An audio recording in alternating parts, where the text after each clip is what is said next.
Halo parents dan teachers, kembali lagi bersama kami teman bertumbuh dan belajar di Nancep, Nanya dan Cerita Parenting. Jelep.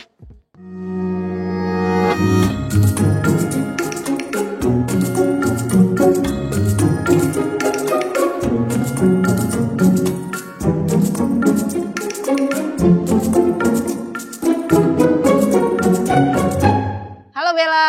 Halo Bu Tirza. Hari ini kita akan bahas tentang Tanggung jawab. Nah, makanya bersama dengan kita sudah ada Bu Charlotte. Halo Bu. Halo Tirza, halo Bella. Dan juga Bu Linda. Bu Linda ini adalah salah satu dimulai dari orang tua murid sekolah Atalia gitu. Tapi anaknya sekarang sudah lulus iya. sudah ada yang menikah Sudah, juga. Iya, betul. Nah, waktu jadi orang tua pun bergabung di komunitas sekolah Atalia ya, komunitas orang tua Atalia Parents Community gitu. Betul. Jadi pengurusnya juga dan sekarang duduk di yayasan gitu Betul ya. sekali. Nah, kita akan bahas nih tentang gimana nanti orang tua membagi peran dan tanggung jawab gitu ya. Tapi sekarang ke Bu Charlotte dulu nih. Kadang-kadang yang jadi pergumulan mamak-mamak seperti saya gitu ya. Anaknya udah kelas 5 nih Bel gitu ya. Anakku udah kelas 5 tapi masih sering saja berkata harusnya tuh kamu udah bisa untuk melakukan ini gitu. Misalnya kayak mengurus kamarnya yang berantakan gitu ya. Maksudnya merapihkan. Harusnya kan itu sudah jadi tanggung jawab dia. Saya merasa dia harusnya sudah bisa melakukan ini itu. Harusnya di kotak ini. Tapi kok masih berantakan. Aduh sepaneng gitu ya. Dan kamu harusnya sudah bisa gitu. Tapi kok tetap harus diingatkan terus gitu. Gimana ya Bu ya? Iya, kan kita tahu ya definisi tanggung jawab itu adalah knowing and doing. Oke. Jadi bukannya dia nggak tahu, dia tahu. Ya, tapi waktu dia melakukan, proses ini harus kita latih. Nah, kebanyakan orang tua maunya instan. Kalau kamu tahu, harusnya kamu melakukan. Dan ketika kamu melakukan, ya cukuplah latihan 1-2 kali nih. Lihat nih, mama melakukan, mama contohin. Dan serta-merta bim salah bim, anak itu langsung bisa. Udah gitu dimintanya standarnya seperti yang orang tua bisa ya? Iya, betul. Ekspektasinya. Oke. Jadi kita ini mau lompat dari 5 ke 20. Padahal ada 5, ada 6, ada 7, ada 8, ada 9, ada 10 terus tuh. Dan tiap anak ya ada yang harus 20, ada yang 100 kali baru mencapai standar itu. Nah, jadi seringkali kita ini yang menanggung, anak yang menjawab. Namanya tanggung jawab. Ya, jadi ini bukan artinya si anak itu yang take ownership. Lalu waktu dia ambil, kan dia mulainya diproses dari 0, 1, 2. Oke. Jadi proses pemberian ownership itu harus dilakukan. Jadi misalnya tadi Tirsa apa? Kamar. Nah, nggak langsung tuh kamar langsung disulap, rapi, bersih. Dan kita mengharap dia sudah tahu, dia akan melakukan. Jadi kalau dia bisa meletakkan ini di tempatnya aja, kita udah bilang yes, good. Itu mungkin step pertamanya gitu ya. Mau rapi nggak rapi. Ya kan? Misalnya dia taruh baju di lemarinya. Dia baru taruh, tapi memang nggak kelipet, berantakan. Tapi paling enggak dia udah taruh dulu. Nah, kasih afirmasi. Iya Bu, tapi kadang tuh aku jadi zoom in memang hal-hal yang tidak rapihnya itu gitu. Jadi kalau ada pakaian di pinggir tempat tidur, satu kamar itu saya lihat langsung berantakan gitu. Padahal mungkin selimutnya udah dilipat, mungkin bukunya udah ditaruh di meja. Dia gitu sudah mencoba begitu ya. Betul. Jadi kita ini lebih sering melihat yang negatifnya ketimbang kita melihat yang positifnya. Jadi yang positifnya misalnya 1, negatifnya 9. Kenapa kita nggak lihat yang satunya dulu? Karena kalau satunya ini sudah ada, nanti dia akan meningkatkan jadi 2. Jadi yang negatifnya 8. Ya kan? Nanti yang 2 jadi 3, berarti negatifnya tinggal 7 gitu loh. Jadi pelan-pelan beranjak dari 1 ke 10. Jangan 1 lompat 10. Oke. Ya, untuk dia bisa rapi sesuai yang kita mau. Jadi memang tanggung jawab itu tidak serta-merta blok nih. 10 kamu harus bisa melakukan. Jadi dia misalnya anak-anak kecil bikin susu. Waktu menuang misalnya kan berantakan. Udah dia bagian ngaduk aja. Nah berarti kita udah kasih tanggung jawab tuh mengaduk. Nah mengaduknya dia tumpah. Pelan-pelan paling enggak tangannya udah ngaduk. Kan motoriknya kan masih belum bisa ya. Jadi memang mungkin akan ada percikan air yang keluar dan sebagainya. Pelan-pelan ya. Pelan-pelan. Jadi yang kita berikan adalah positifnya. Daripada kita bilang jangan cepet-cepet. Nah kan jangan cepet-cepet yang ketangkep cepet-cepet. Ketimbang jangan cepet-cepet tuh jadi apa ya? Ya pelan-pelan, ngaduknya pelan-pelan. Oh, kasih tahu harusnya gimana, Iya, bukan betul. yang jangan apa gitu ya. Iya, karena ini kan pada anak-anak kecil ya, yang masih berpikirnya konkret, belum abstrak. Nah, jadi pelan-pelan satu persatu itu diberikan. Jadi bukan sekaligus yang bersih dong, yang rapi. Yang rapi bersih kayak apa? Jadi step by step itu ya Bu. Jadi knowing dan doing tadi kan ya Bu. Berarti maksudnya tidak langsung lompat ke doingnya, tetapi dikasih tahu. Misalnya lipat baju yang rapi. Yang rapi itu, oh ini kesini loh, ini kesini loh gitu ya Bu. Mesti sabar Sambil banget ya diajarin ya. menunjukkan step by stepnya Iya, gitu. karena knowing kita dengan knowing si anak berbeda. Oke, Ya, itu kan? kuncinya ya. Tadi kan yang Tirsa sampaikan, ini kok kamu udah tahu, mestinya kamar rapi, kok kamu nggak rapiin, gitu kan? Itu kan kalimat yang umum lah. Iya. Taunya dia, setahu apa dengan taunya kita. Standarnya dia, standar seberapa dengan standarnya kita. Yang standar rapi, gitu kan? Kalau kita kan rapi, bersih, udah kayak cleaning service ya. Udah semua, wah tertata dengan rapi itu mah kalau dia udah dewasa ya. Dan itu tugas pekerjaan dia. Jadi konteks ketika menurut dia sudah rapi atau belum, itu kita tanyakan. Menurut kamu ini rapi enggak? Udah rapi. Oke, lalu kita tunjukkan. Nah, ini di ranjang mestinya ada apa aja yang ada di ranjang. Ya, ada bantal, ada guling, ada selimut. Nah, kalau baju di mana? Taruhnya gimana? Ya, kalau baju kotor di sini, kalau baju bersih di situ, gitu kan?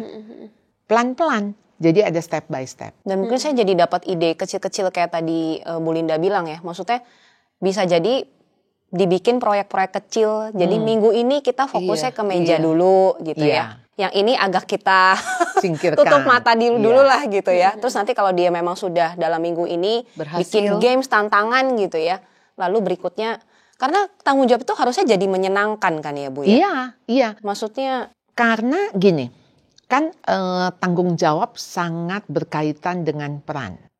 Iya. Dan ketika kita bicara peran, pasti bicara kepercayaan yang diberikan. Ya kan kita nggak mungkin memberikan peran atau kepercayaan kepada anak yang misalnya kebutuhan khusus. Yang kita tahu bahwa untuk pemahaman aja sulit. Ya. Jadi itu berkaitan dengan begitu kamu harusnya mampu di usia ini, tambah tuh peran kamu. Ya. Jadi makanya seseorang ketika dia makin dewasa, makin usianya makin senior ya, Linda ya, bukan tua ya. Kan sebetulnya bertambah peran-peran itu. Nah, kalau nambah peran, nambah kepercayaan berarti nambah tanggung jawabnya. Iya. Jadi memang kita lihatlah tanggung jawab yang dipikul seorang presiden, gitu kan? Wow, itu seluruh bangsa loh ada di pundak dia gitu ya. Jadi bagaimana dia melakukan peran dan tanggung jawab ini, dan itu bersamaan tuh. Nah, ketika anak-anak kita nambahin perannya satu persatu, kan nggak sekaligus dia anak juga kemudian jadi asisten rumah tangga yang tadi tuh mesti bersihin ini bersihin itu, ya. Jadi tambahinnya satu step ya. Di pundak dia. Jadi itu jadi menyenangkan ya, maksudnya enggak blek gitu loh. Kan kita ngelihat ya kayak orang tua nuntut, kamu tuh mesti bantuin mama loh cari uang. Ya kayak zaman dulu ya, kan zaman dulu kan ya kamu bantuin jualan, kamu bantuin ini, tawarin teman-teman kamu. Iya, ada anak yang udah mampu, ada anak yang belum mampu. Untuk dia ngomong ke temennya, mau nggak beli kue mama saya? Aduh, dia rasa kok kayaknya berat banget gitu.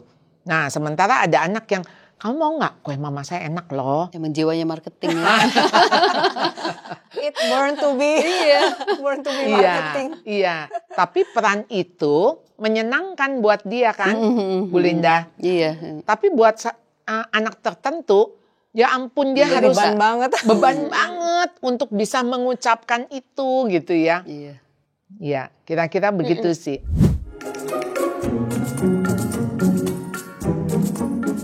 Berarti sebenarnya peran itu juga step by step ya Bu, maksudnya diberikan, dipercayakan. Nah tapi gimana dengan sebaliknya? Kadang kan justru kayak, udah kamu tugasnya belajar aja. Sebenarnya anak itu perlu dilatih untuk hal-hal yang tentang life skill gitu mungkin ya Bu ya. Tentang rumah tuh, maksudnya tuh dari umur berapa dan segimana. Nanti kayak aduh nanti anakku nggak fokus belajarnya malahan. Tuh Apalagi gimana, Bu? kalau punya ART di rumah gitu. Maksudnya Ada ada mbak bagiannya. Iya. Kita lupa ya sebetulnya anak itu kan harusnya seperti kayak kita stretch gitu ya. Makin lama makin besar, makin kuat gitu dong. Jadi jangan dikebiri, jangan ya saya pakai istilah apa ya? Dikerdilkan begitu. Yang sehingga udah kamu tuh belajar aja, fokus aja. Tentu saja ketika dia menjelang ujian, ada masa-masa memang dia harus fokus. Tugas-tugas itu mungkin bisa disingkirkan dulu untuk menyelesaikan satu tugas yang utama. Oke. Tapi keseharian, kan kayak tadi life skill, keseharian itu kan dia harus hadapi hari-hari ya. Dan kedepannya juga ya memang itu harus dilakukan. Nah ternyata ketika anak bisa melakukan hal-hal sederhana dalam rumah tangga, itu membentuk kepercayaan diri. Kenapa? Karena kita memberi kepercayaan. Kamu bisa kok cuci piring. Nah, mengenai cuci piringnya bersih nggak bersih itu kan maksudnya bab ke-10 ya. Iya kan? Pecah nggak pecah ya? Iya dong. Maksudnya itu result. Dan itu mah mesti memang 100 kali nyuci piring baru bisa terbang. Kayak di iklan iya ya. kan? Ke iklannya. Jadi Nah. sebenarnya dengan kesadaran bahwa orang itu, anak itu nggak bisa tiba-tiba ibarat kayak bayi bisa langsung lari begitu ya. Iya. Dengan kesadaran itu kita orang tua tetap harus selalu memberikan ruang anak-anak untuk dan memberi belajar dan kepercayaan, melatih. Lin. Iya. Kasih kepercayaan dan kepercayaan itu memang harus diberikan. Lalu mengenai bisa nggak bisa itu nanti. Karena orang tua ya dia bisa dipercaya nggak? Kalau dia bisa dipercaya saya berikan. Loh, mengenai dia bisa dipercaya itu nanti. Paham nggak? Ngerti. Karena kepercayaan diberikan dulu. Oke. Nah, ketika diberikan, berarti ada proses gagal. Iya, siap Iya menanggung dong. kesalahan dan Berarti itu siap ya. gagal. Iya. Ya, tapi bukan artinya dia nggak bisa dipercaya. Jadi, memang dia harus mengalami gagal. Lalu tentu kan ada Proses. ya maksudnya kita beritahu bagaimana supaya ini tidak terjadi, apa yang harus kamu lakukan dan diskusi dan sebagainya begitu ya. Kan ya namanya nyuci piring bisa aja kan licin, oh sabunnya kebanyakan. Nah, jadi dia tahu nih, oh sabun sedikit ya. Kemudian pegang ya.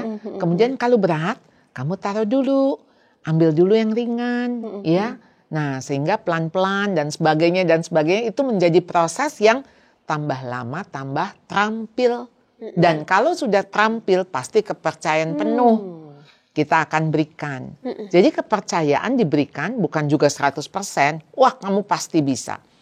Kasih kepercayaan dimulai dengan ekspektasi yang minimal. Ya. Dan ada pendampingan ya Bu di situ. Iya. Ini sebenarnya konsep yang menarik sih. Iya, kayak iya. aku kayak baru iya ya, tanggung jawab itu dimulai dari kepercayaan yang diberikan, sehingga maksudnya kalau ekspektasinya harus sudah bisa dipercaya itu jadi tuntutan ya. Iya. Gitu. Maksudnya kalau yang tadi dibilang kan tanggung jawab itu harusnya menyenangkan. Iya, Jadi dari benar. rasa syukur bahwa ini privilege gitu. Iya, Sebenarnya ya betul. konsep besarnya seperti itu. Betul. Dan ada pendampingan di situ ya Bu. Dan bahkan ketika aku bayangin anak tuh cuci piring dan berantakan, ketika dia beresin berantakannya pun itu kan sebenarnya tanggung jawab ya. Betul. Ya, itu bagian dari tanggung Iya. jawab.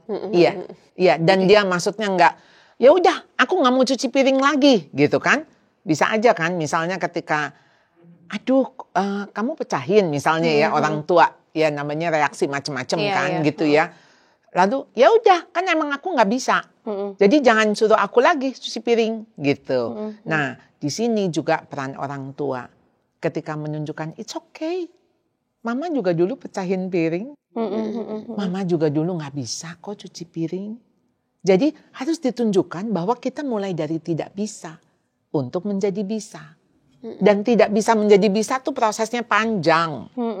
Dengan ada keterpercayaan gitu juga, jadi anak-anak nggak ada terpaksa melakukan ya, Iya, tapi dia jadi juga sukarela. Iya. Terus mau belajar, mau lebih baik gitu ya. Tadi yang Bella ngomong, jadi dia melihatnya privilege, Lin. Iya. Iya, karena iya ya aku dipercaya, walaupun Ma, aku nggak bisa nih, misalnya apa ya, bikin apa begitu ya sesuatu, tuh kan susah, nggak bisa masuk-masuk gitu ya, nggak apa-apa, it's okay, emang mesti sabar, mesti pelan-pelan, butuh waktu dan sebagainya. Jadi kita tuh pendampingan itu memberikan encouragement, dorongan semangat, ya, untuk dia mau mencoba dan melakukan.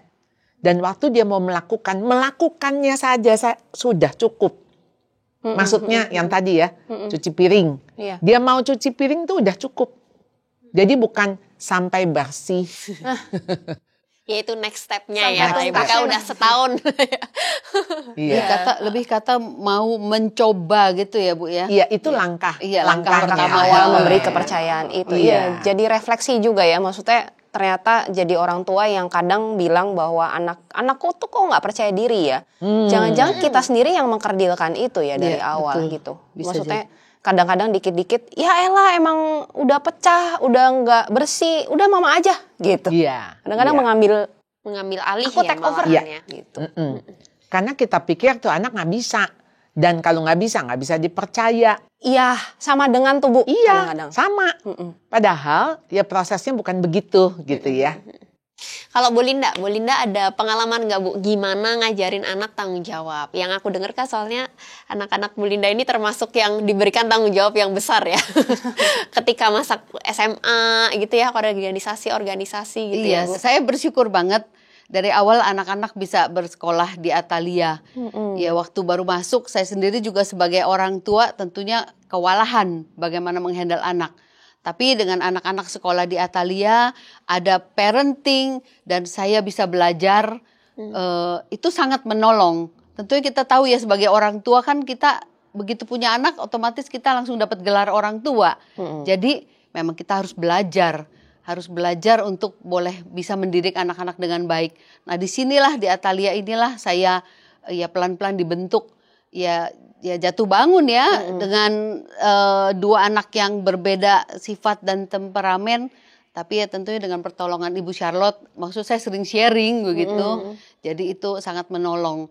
Ya memang anak-anak itu saya sering melatih ya bagaimana mereka bertanggung jawab.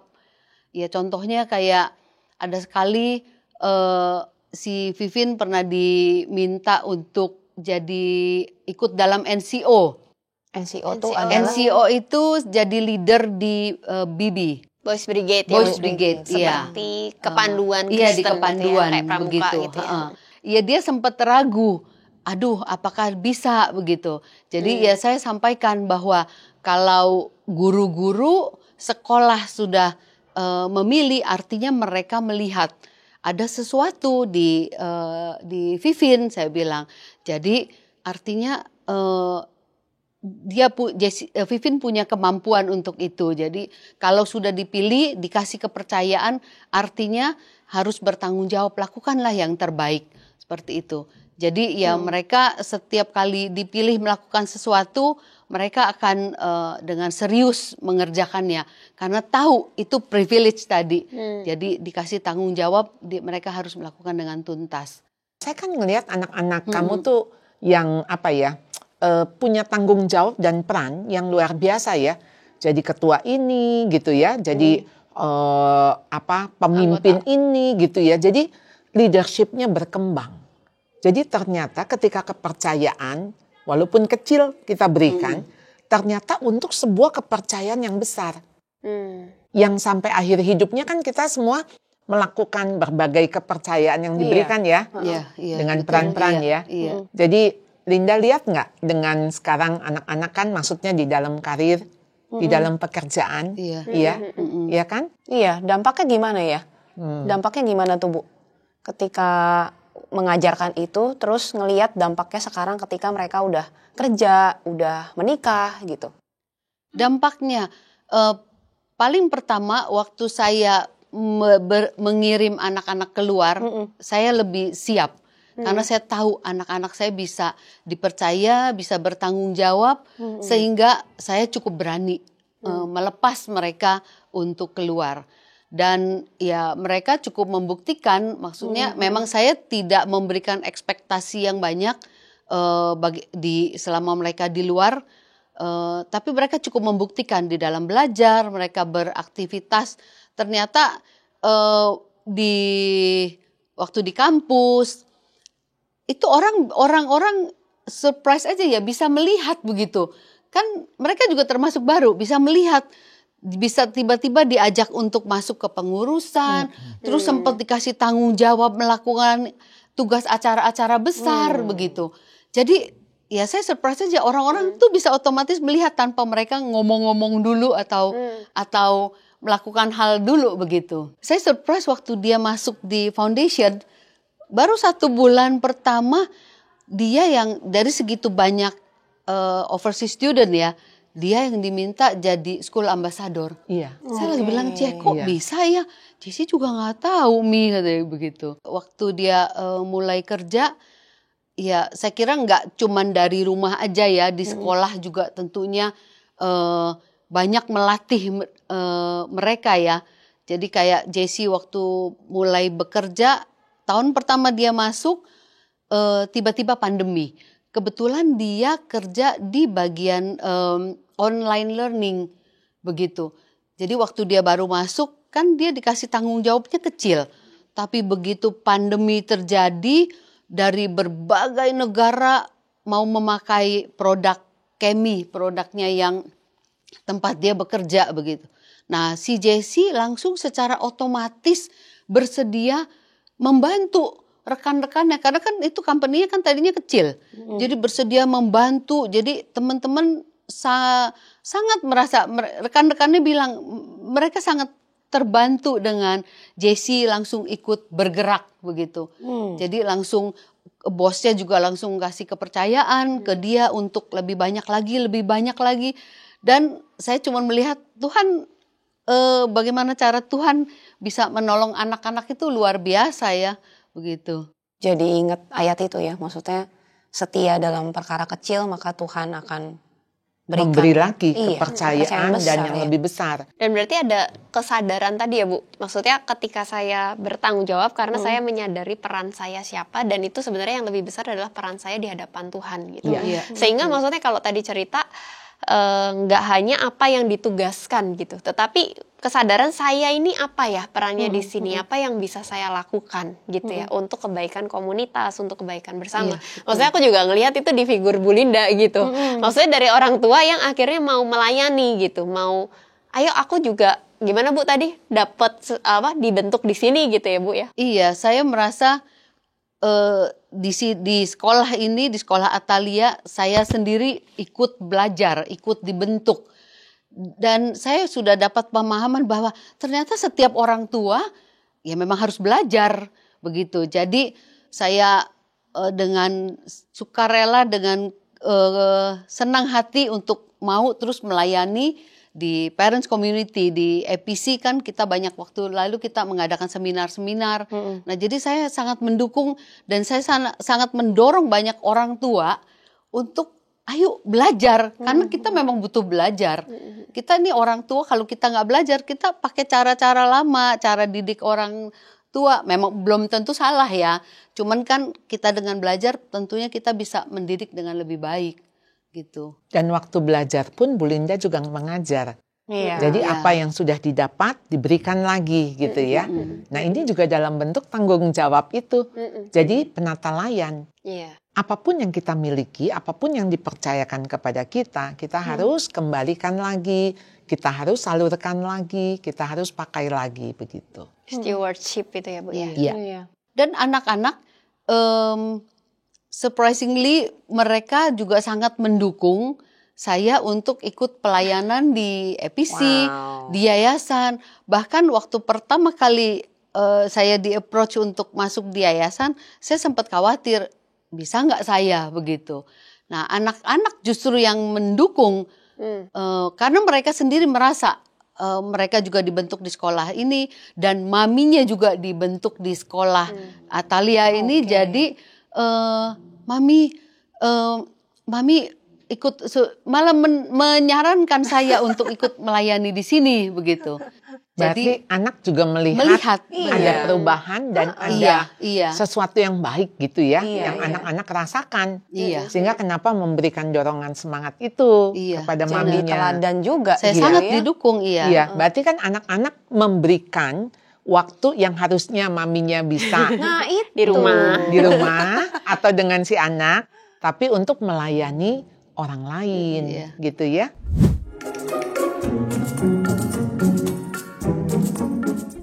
Tapi aku penasaran soal semangat itu sih. Jadi pernah nggak sih Bu Linda mengalami gitu ya? Maksudnya kan nggak terus-terusan akan semangat ya untuk melakukan tanggung jawab itu, terutama si anak gitu.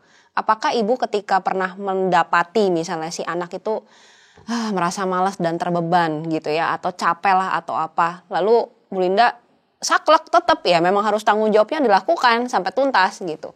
Pernah nggak punya pengalaman itu? Pernah. Jadi kalau yang Vivin di les piano, Bu. Satu saat dia minta, terus mami boleh nggak Dede berhenti begitu. Saya bilang jangan, Dede harus coba terus. Nah, terus saya sempat bilang begini, kalau mami kasih stop sekarang, nanti satu saat kamu menyesal, mami akan lebih menyesal lagi. Kenapa langsung cepet-cepet ngizinin begitu? Jadi saya sempat bertahan dulu untuk ayo terus latihan, suruh terus les. Sampai satu saat dia hari Rabu, saya ingat banget, dia bilang, Mami, Dede kalau hari Rabu, Dede rasanya mau sekolah Terbeban menderita banget menderita ya. banget Loh ya. kenapa? Karena Dede siangnya harus les piano. Oh, di situ saya tahu Tuhan bicara sama saya. Jangan, kadang-kadang kita juga mau melatih anak, kita juga nggak boleh terlalu ngotot gitu. Ya Tuhan kasih saya hikmat. Saya bilang oke, Dek, ya udah kalau Dede mau putusin stop, oke, Mami izinin gitu. Jadi ya dia stop, ya kita jadi sama-sama happy. Terus udah dia kelas 5, kelas 6 gitu, baru dia bilang boleh nggak Dede belajar biola. Ya dia sempat jadi les biola gitu, saya izinin. Begitu. Kadang-kadang orang tua tuh nggak tahu batasnya. Itu Jadi yang batas, susah ya, Bu? Iya, batas kapan dia melepas otoritas atau mempertahankan otoritas. Iya. Kapan harus memaksa supaya tidak menyesal di kemudian hari, atau memang oh iya let go aja, karena toh kalau anak ini bisa muncul keinginannya sendiri, ini kan jenuh ya, titik jenuh, lepas. Lalu kalau dia misalnya satu kesempatan dia dengar temannya main, kok bagus ya, dan timbul lagi, Mah, Dede boleh nggak les piano lagi misalnya gitu ya, kita nggak usah, kan kamu udah berhenti, kan kamu yang waktu itu mau, ya nggak usah gitu ya. Nah saya pikir ini si orang tua sakit hati ya. Jadi ya anggap aja memang di dalam hidup tuh ada kurve gitu ya, naik turun ya. Jadi nah sekarang kan dia mau les biola ya, dia coba. Dan anak kita kan bukan bakal jadi pemain piano atau pemain biola, dan kadang-kadang tuh kita mikirnya pragmatis. Ya kan nanti kalau satu hari dia jadi ibu rumah tangga, dia bisa jadi guru piano, jadi guru biola, dan kayaknya kok sempit banget ya. Iya. Padahal ya piano, biola, ya tentu bisa jadi profesi, bisa menjadi hobi, atau bisa menjadi pelayanannya, begitu. Dan termasuk talenta mana yang Tuhan mau kembangkan. Jadi yang penting tadi relasi. Dan kita katakan kamu harus melakukannya dengan sukacita. Cita. Karena sukacita itu akan membuat dia pasti akan mengembangkan ya. Iya. Kan dengan dia piano, ya nanti dia coba lagu-lagu baru gitu kan. Ya. Tahu batas itu bukan berarti permisif juga ya, Bu. Iya. Aku melihat sih maksudnya kayak Bu Linda benar-benar mengumulkan dan karena ada komunikasi dan relasi dengan anaknya sehingga kayak tahu gitu ini anak tuh lagi motivasinya apa gitu ya, beneran stres apa kayak cari-cari alasan gitu kan, itu Mau kan menghindar. maksudnya Itu kan harus ada relasi ya. yang akhirnya menjadi hikmat itu ya gitu untuk Iya. memutuskan. Jadi batasnya itu bukan batasnya Bu Linda saja, tapi batasnya si anak. Betul, betul. Jadi batas itu yang kita jadi cocokan. Begitu Bu Linda tahu di hari Rabu, dia mulai bilang, aduh nggak bisa, nggak mau sekolah gitu ya. Jadi ini kan merembet ya, bukan hanya merembet les pianonya, merembet ke sekolah. Sekolahnya, iya. Dan akhirnya merembet dia mau bangun pagi. Aduh rasanya bangun pagi udah menakutkan. Nah, Bu Linda udah lihat, oh ini batas. Bu, tapi kan ini tadi orang tua bisa ya punya limit gitu, bisa memutuskan oh ini kita nggak deh gitu. Tapi kalau kita tadi ngomong guru nih, hi teachers gitu ya. Nah teachers kan beda ya Bu, di sekolah ada batas-batas tertentu, tugas harus selesai, itu gimana? Jessie itu kan orangnya demen dari kecil tuh dia mau tulisannya itu perfect. Coba bayangin, kelas 1 mau tulisan bagus. Jadi dia waktu kelas 1 itu kalau mau guru mau kasih PR, ada waktu itu Ibu Tuti, dia kalau mau kasih PR, dia tulis di papan tulis, anak-anak nyalin. Nah Jessie selalu paling akhir keluarnya, karena dia mau tulisan bagus, jadi dia ketinggalan, yang lain udah pulang. Nah sesudah berhari-hari seperti itu, dia jadi akhirnya dia mogok, nggak mau sekolah karena takut dia paling telat terus gitu. Walaupun saya bilang nggak apa-apa tulis cepet-cepet gitu. Tapi Jessie mau tulisan bagus gitu. Akhirnya saya ngobrol dengan Bu Tuti. Saya ceritakan, iya Bu si Jessie seperti ini begitu. Nah Ibu Tuti itu sangat berinisiatif. Dia bilang, iya Bu nggak apa-apa. Nanti Ibu sediain aja buku. Saya ajak Jessie untuk latihan menulis. Jadi lebih sering menulis, jadi latihan cepat. Selanjutnya PR tiap kali diberikan, Ibu Tuti nggak tulis di papan tulis lagi. Dia diktein. Jadi otomatis ya Jessie latihan tulisnya cepat. Saya kira itu bagian dari tanggung jawab guru dan kreativitas guru untuk bisa tetap menolong anak-anak untuk jadi lebih baik. Dan tadi ada kerja sama orang tua sama guru juga iya. yang saling menginfokan ternyata anak saya menyampaikan, begini. saya bilang iya Bu Jessie seperti ini begitu. Jadi ya saya bersyukur Ibu Tuti waktu itu menanggapi dengan baik sekali gitu. Dan Jessie jadi sangat menyenangi sekali sekolah gitu. Iya. Iya, ternyata tanggung jawab itu sebuah seni ya kalau saya lihat gitu ya. Sebuah seni dan juga gabungan antara kepekaan, hikmat yang datangnya dari Tuhan juga, sama tadi saya catat belas kasihan ya. Maksudnya melihat anak itu apakah kita perlu push memang sampai ke limitnya atau memang kita perlu loose, itu betul-betul perlu hikmat daripada Tuhan gitu ya, agar dia mengerjakan tanggung jawab tadi dengan sukacita. Nih banyak banget karakter yang kita bahas hari ini. Tapi maksudnya jadi tanggung jawab itu bukan sekedar ngomongin menuntaskan tugas gitu loh, tapi menyadari perannya dan melihat itu sebagai privilege. Menurutku membangun itu sih yang lebih susah gitu. Betul. Sehingga kalau kita cuman push ya, rasanya kalau dia udah lulus sih, udah keluar rumah sih, aduh kita nggak tahu loh itu anak jadi apa gitu kan maksudnya. Tapi kalau dengan kesadaran, membangun kesadaran itu yang rasanya akan jadi bekal yang sifatnya kekal gitu yang terus dia bawa gitu. Dan kalau kita mau tarik lagi nih, berarti waktu si orang tua menyadari tanggung jawabnya.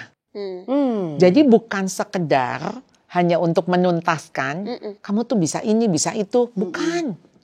Tapi bagaimana ketika si orang tua ini membersamai si anak. Dan dia dengan bersukacita gitu ya. Jadi dia akan mengalirkan peran dan tanggung jawab itu ke si anak dengan smooth ya, dengan si anak kan jadi terinspirasi ya. Jadi si anak juga jadi mau ya, excited dengan tanggung jawab itu. Jadi bukan, aduh jangan nambahin lagi deh, aduh nggak usah deh gitu ya. Kan ini yang biasa terjadi juga pada anak-anak. Aku harus itu lagi, harus aku, nggak bisa yang lain gitu ya. Jadi kayak too much gitu ya. Tapi melihat tanggung jawab, ya itu kata kunci tadi, excited ya. Iya. Semangat, privilege gitu loh. Dan itu bagian dari yang saya pikir bagaimana Tuhan memberikan kepada yang 5 menjadi 10. Kemudian 10 juga akan diberikan lagi untuk dia berlipat ganda. Ya. Baik parents dan teacher, kita sudahi dulu episode kita kali ini tentang tanggung jawab. Nantikan episode berikutnya. Saya Tirza. Saya Bella. Saya Linda. Saya Charlotte. Ingat bahwa parenting bukanlah perubahan instan, melainkan perjalanan karakter bersama Tuhan. Stay tune di Nancep, Nanya, dan Cerita Parenting. Jelep.